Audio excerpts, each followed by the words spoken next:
Good morning out there, YouTube world. It's a Monday morning. It's barely about all I know. I don't know what date it is. What is it, about the 13th? Okay. This morning we're installing this Turbo 400 transmission. One thing you guys are going to need, that's not the brand we get, but dealing with transmissions, you're going to want a lot of kitty litter.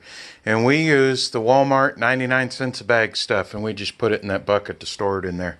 But this morning, we're going to put this transmission up in there. I'm going to try to get you as much footage as possible, but it is kind of hard and difficult and very dirty. So I am going to try to get what we can do, even if it's just in little stages. So for now, we got the transmission on the jack. I have it chained down, and I have the safety sides on it, which I didn't yesterday when I was pulling it, and we needed it. There's the NP241 transfer case that's going to go in here. This all came out of my Blazer, which actually was originally in an 81 Blazer. So this is what we're going to do, but definitely try to keep your work area as smooth as possible, as clean. So I'm soaking this up. I'm going to sweep it up, clean it. And I'm sharing my garage today with my two favorite girls over here. We're spending quality. I don't want to be the thumbnail this time. You don't want to be the thumbnail this time? No. They are painting my wife's new little concrete statue. For the bird bath. This is part of the bird bath, but they're doing an awesome job there. And I'm sharing my garage. We're getting spending fine quality time together. My daughter don't want to be part of the thumbnail this time. The program I use automatically picks the thumbnail. Always me if I'm in there. So, okay. And there's the chicks and the ducks. I'm taking your job. You want No, this that's one fine, for I small just- stuff? So, Oh, we need to put it down? this is what we'll get done today. This transmission will be in. Drop them on the floor, you have to throw them. I'll go through the steps as much as I can and try to teach you guys what there is. There's 6 motor mount bolts. When you're pulling the transmission from the bottom, the best thing to do is unhook the cross member and let the transmission tip down. When that transmission's tipped down, those bolts with a super long, this is what I use to get torque converter bolts We're out. gonna have to clean that kid. Right here. That swivel end, sometimes you got to put tape on it if your swivel's real loose. But this one's kind of tight, so it stays in place. But if it's loose, you just put a little bit of electrical tape around there. And you can usually get it about at that angle with this length here, just in the back of your 3/8 wrench. And that's the best way to get them torque converter bolts, because from the top is very tough. You risk damaging the radiator, which I've done before, climbing around up there, and all kinds of stuff. So if at all possible. And then there's 3 torque converter bolts, which are these fellers here. But Cat errors. what you got to do is we got to jack the front end up. We're going to jack it up and use those jack stands right there. We're going to get it up as tall as we safely can. And then we're going to get this put in here. Now this tab was broke off, and I ended up welding it back on there. Even drying at all. So we'll see if it works or not. I wasn't gonna, but then I said, because torque converters are cheap, but this is a budget build. I really don't have any extra money to spend on this old girl here for now. Been out of work for 4 weeks now, so And if not, we're not.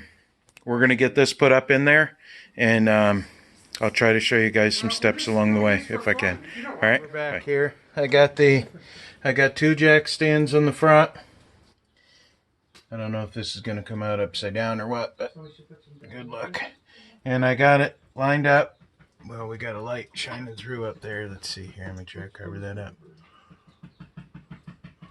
She's up in place. I tried to match the transmission because I have underneath the motor, I have a green ratchet strap that holds the motor up so that it could be at least a little bit close. You know, I kind of get low on jacks that need to go up this high safely, so that looks like it's going to be lined up about there. I'm still going to try to stay away from this as carefully as I can, because it already fell off once when it wasn't underneath here though. but try to stay away as much as you can. I got these long extensions right here. Right? What is written down? So with that swivel on the end, using a deep well because my other one fell over there and I can't get to it. So I'm going to try to put these in here for now and tighten it back up, and then I'm going to have to figure something else out because I need to get a different jack under here to get this higher, because I'm going to need this jack to put the transfer case up there. So that's a I don't know if you call it bird's eye view or what, a mechanic's view or something, but that's what she looks like underneath here. So I'll try to get you as much footage as I can in here, but it's kind of hard with being safety and stuff. So I'll get back to you as soon as I can. All right, couple of hints here. As you're putting this back in, now whether you're doing it from the motor side or putting the transmission in, you want to make sure that the torque converter spins. This is the hole that it's supposed to go into. See this recess right here? Make sure that this torque converter could spin. This is all the way bolted up. No gap there, see? Now when it's on that raised edge, you don't want any more gap than that. One time I used a Buick. It was a Chevy 350 and a 95 Buick Roadmaster. And they ended up using a Buick crank in it. And it pulled further than that. You don't want any further than that. See that gap right there?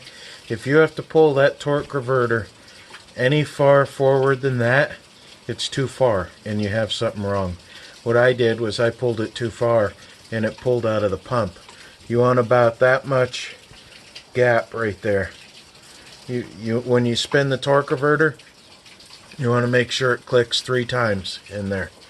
Now what I've done, this is the second time I've made this mistake, is I put a motor in last time and I got it all lined up, got it all put together, got everything bolted, went down to spin the torque converter, and as we were messing around with everything, somehow it fell off that last little notch.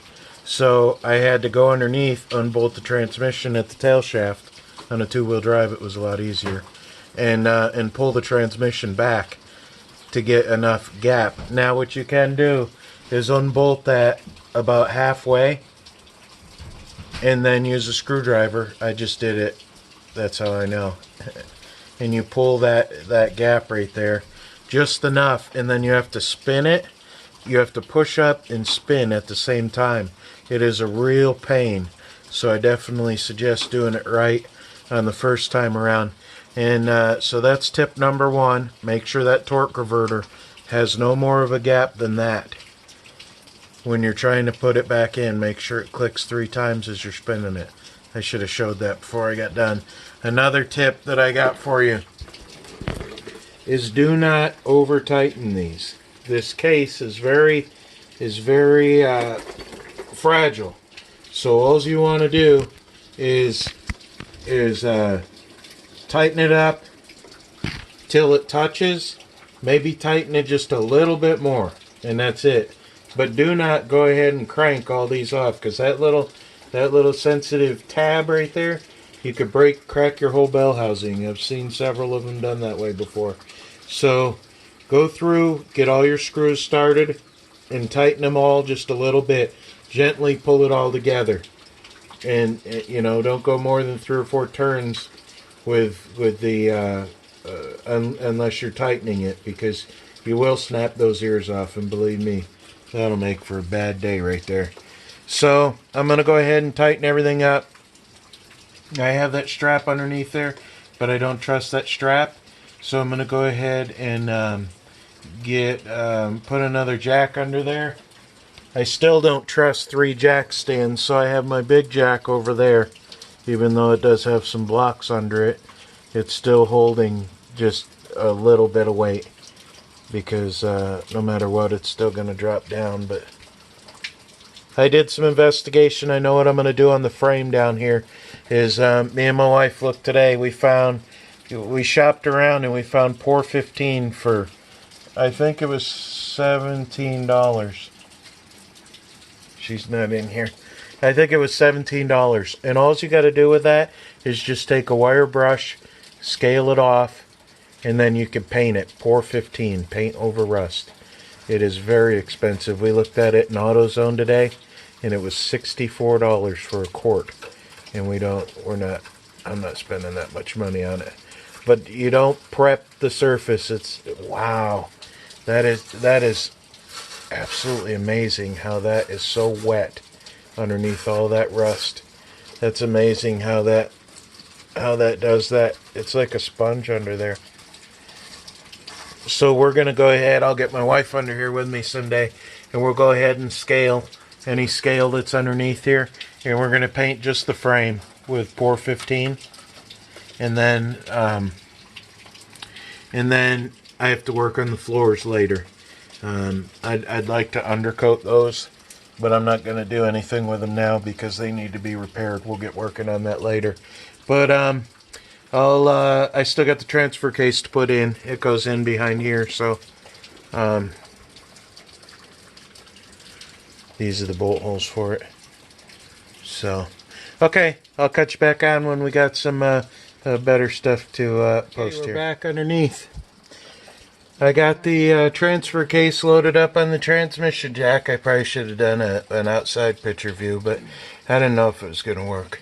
So, as lopsided as this is, because the plate's only so big to mount that on, what I did was I took the chain and I used it to hold down on the front. I picked up the back right here, picked up the back and put tension. Well, there's no tension now because it's loaded up, but see how close it is to the bolt holes now. So now, since it's all the way shoved in there, now I can go ahead and start lining it up on these holes right here. This is super simple. I mean, if this was the only part of the job we were doing, this would have been done so quick. But that's what I need to do so we can jack it up more. I'm going to go ahead and mount this one straight to the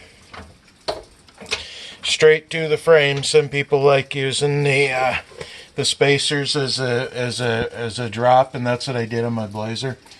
But I'm not going to do that with this one. I'm going to leave it. I'm going to leave it right tight up against the frame. So that's our update for now. I'm going to go ahead and put these bolts in, and I'll probably touch base one more time before I shut it down for the night. I'll show you what it looks like all buttoned up. So this stuff is super simple, guys. All you got to do is have a few tools. That bad boy right there is a savior on doing these transmissions and transfer cases. But I'd like everybody to think that, it really only takes a little bit of common sense and a handful of tools to be able to do this stuff. Don't be afraid to try to tackle these jobs yourself. They could be pretty fun and very rewarding at the end of the day when you're driving down the road in a vehicle that that you built. So I'll get back with you guys here in a little bit. All right, I know this isn't very good footage under here, but I'm trying to get you guys where we can. There's 6 bolts right there. They're 9/16 bolts. Let me see if I can point to them. Okay. 1, 2, 3, way up there. That drops the transfer case. So I got all 6 of those bolts in. I went to the other side, and I got both of them in on the other side, but this one's off just a little bit.